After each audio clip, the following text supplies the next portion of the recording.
Next components of air. Number सबसे पहले components of air क्या क्या है, यही सब है। तो सबसे पहले पढ़ते हैं nitrogen. Nitrogen is the main component of air. तो जो मेन सबसे ज्यादा जो अमाउंट में पाया जाता है एयर में, जो कंपोनेंट होता है वो क्या होता है, वो नाइट्रोजन होता है। वो कितना होता है, 78%। मतलब अगर 100% एयर, मतलब पूरा सारा गैसेस मिला करके 78% इटसेल्फ सिर्फ नाइट्रोजन उसमें रहता है। It is an inactive gas.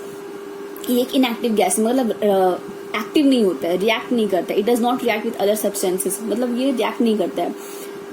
It neither burn itself not support burning, ना ही ये खुद जलता है और ना ही ये जलने में मदद करता है। वाई इज थिंक, इसमें क्वेश्चन थिंक दिया, why is nitrogen gas flush in the packets of chips. Next इसका आप लोग next oxygen. Oxygen is the second main component of air.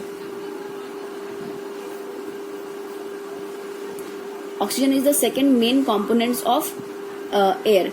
तो नेक्स्ट जो कंपोनेंट है उसका ऑक्सीजन हो गया, वो क्या होता है, 21% होता है by volume.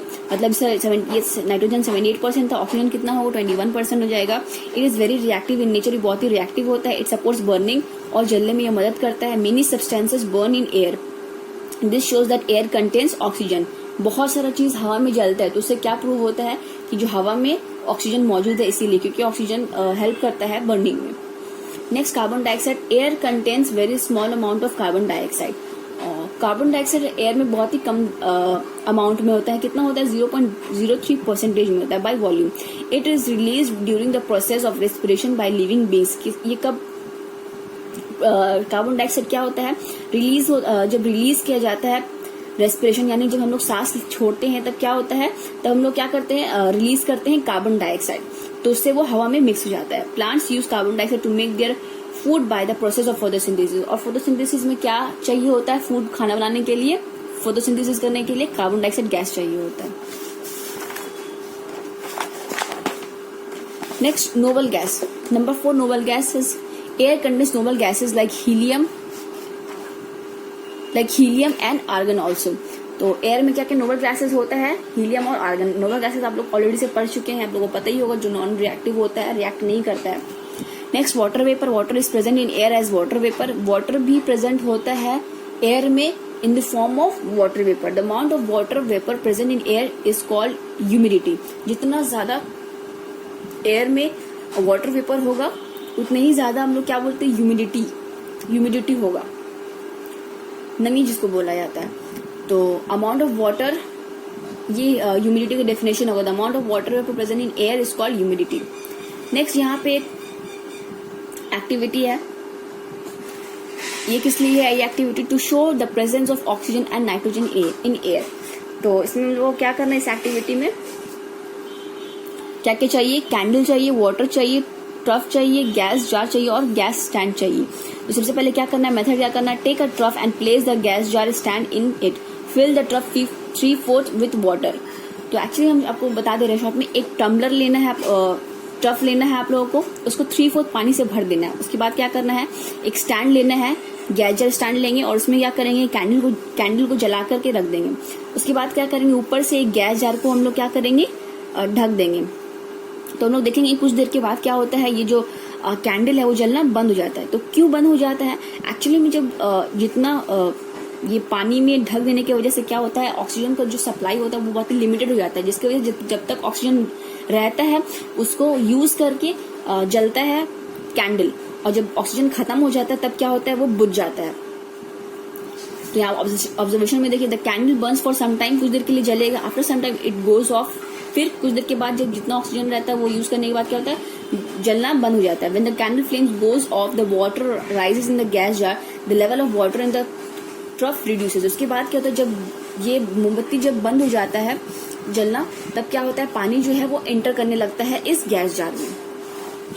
Burning occurs only in the presence of oxygen, the amount of air is limited in the gas jar, thus the amount of oxygen is also limited. When the oxygen present in gas jar is used up, the candle blows out. ये वही है जो आपको बताएं कि जब तक oxygen रहता है तब तक यूज होता है, जब खत्म हो जाता है ऑक्सीजन तब क्या होता है, बुझ जाता है candle.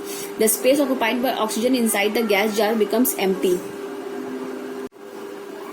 The space occupied by oxygen inside the gas jar becomes empty. water rises up to occupy this space. This major part of air is still present in the gas jar. This component does not support burning. Thus, the major part of air that does not support burning is nitrogen. जो water rise up होने लगता है तब हम लोग क्या देखते हैं, the major part of air is still present in the gas jar. बहुत सारा गैस उसमें ऑलरेडी से प्रेजेंट रहता है. तो वो कौन सा गैस रहता है, एक्चुअली में वो गैस कौन सा होता है, नाइट्रोजन होता है, जो कि बर्निंग में सपोर्ट नहीं करता है. कंक्लूजन क्या मिलता है, ऑक्सीजन और nitrogen are present in the air. इससे प्रूव होता है इस एक्सपेरिमेंट से कि ऑक्सीजन और नाइट्रोजन प्रेजेंट होता है एयर में. नेक्स्ट एक्टिविटी है to show that air contains carbon dioxide. अब ये वाला एक एक्सपेरिमेंट है जिसमें हम लोग प्रूव करेंगे कि एयर में कार्बन डाइऑक्साइड गैस भी होता है. तो उसके लिए क्या क्या चाहिए, टेस्ट ट्यूब चाहिए, रबर कॉक चाहिए जिसमें 2 होल हो, और एक लॉन्ग बेंड, ये वाला लॉन्ग बेंड ट्यूब चाहिए, और एक शॉर्ट बेंड ट्यूब चाहिए, और लाइम वाटर चाहिए. Lime water is an aqueous solution of calcium hydroxide. तो उसमें एक्चुअली में करना क्या है, यहाँ पर से हम लोगों को इस ट्यूब के थ्रू हम लोग एयर पास करवाना. तो एयर पास जब होगा तब इसमें लाइम वाटर क्या होता है, लाइम वाटर में जब हम लोग कार्बन डाइऑक्साइड गैस जब मिक्स होता है तो वो क्या होता है, लाइम वाटर टर्न हो जाता है मिल्की काइंड ऑफ सोल्यूशन वो फॉर्म करते हैं. तो इसकी वजह से क्या होता है, जब हम लोग यहाँ से एयर पास करते हैं तब यहाँ पे क्या होता है, देखते हैं हम लोग एक्वस सोल्यूशन यहाँ पे मिल्की होने लगता है. तो उससे हम लोगों को क्या पता चलता है, उससे पता चलता है हम लोगों को कि जो एयर में है वो कार्बन डाइऑक्साइड गैस प्रेजेंट है. अगर कार्बन डाइऑक्साइड गैस अगर नहीं प्रेजेंट होता तो ये क्या होता है, लाइम वाटर मिल्की नहीं होता. क्योंकि मिल्की हो जा रहा है लाइम वाटर, इससे क्या प्रूव होता है कि एयर में कार्बन डाइऑक्साइड है. ये आप लोग अच्छे से ये रीड कर लीजिएगा ये एक्सपेरिमेंट. Activity number 3. एक्टिविटी 4 में बोल रहे हैं, अब एक्टिविटी 4 से हम लोग प्रूव करेंगे कि एयर में जो है वाटर वेपर होते हैं. तो एयर में वाटर वेपर प्रूफ करने के लिए क्या करेंगे, यहाँ पे एक एक्टिविटी दिया हुआ. इसमें बोल रहा है कि ग्लास लेंगे, उसमें हम लोग आइस क्यूब डालेंगे. तो हम लोग कुछ देर के बाद देखेंगे कि हम लोग ग्लास के जो वॉल है, हम लोग ग्लास के वॉल में देखेंगे एयर बबल्स पूरा जम जाता है. आप लोग ये नॉर्मल एक्सपेरिमेंट आप लोग घर में भी करके देख सकते हैं.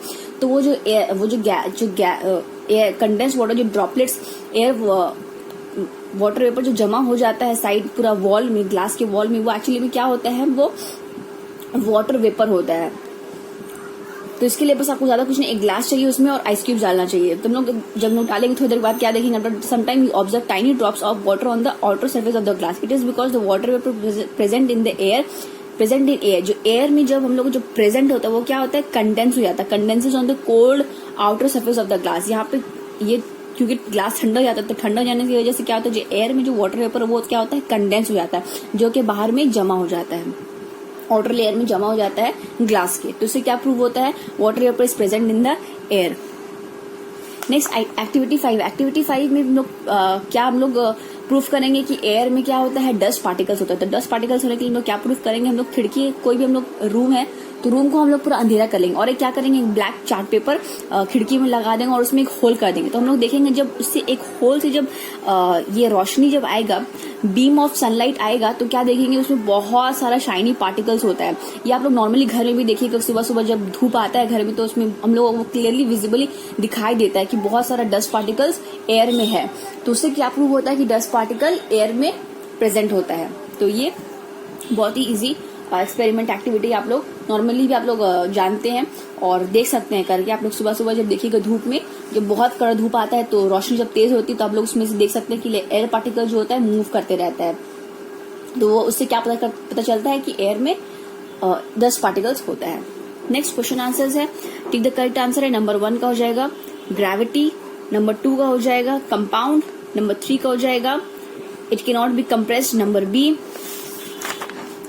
इस नंबर 4 में हो जाएगा, नंबर 4 में होगा आप लोग का डी, नंबर 4 में डी होगा, और नंबर 5 में हो जाएगा सी नाइट्रोजन. और मैच द कॉलम का आंसर हो जाएगा 2, 5, 4, 1, 3. इसमें किसी तरह का भी कोई भी डाउट होगा, ये बहुत ही इजी, आप लोग क्वेश्चन पढ़िएगा, जो पढ़ाए उसी में से आया, इसीलिए हम रिपीट नहीं कर रहे हैं. तो अगर कुछ भी डाउट होगा क्वेश्चन आंसर्स में, इसमें टिक द करेक्ट आंसर और मैच द कॉलम में, तो आप लोग हमसे क्लास में पूछ लीजिएगा.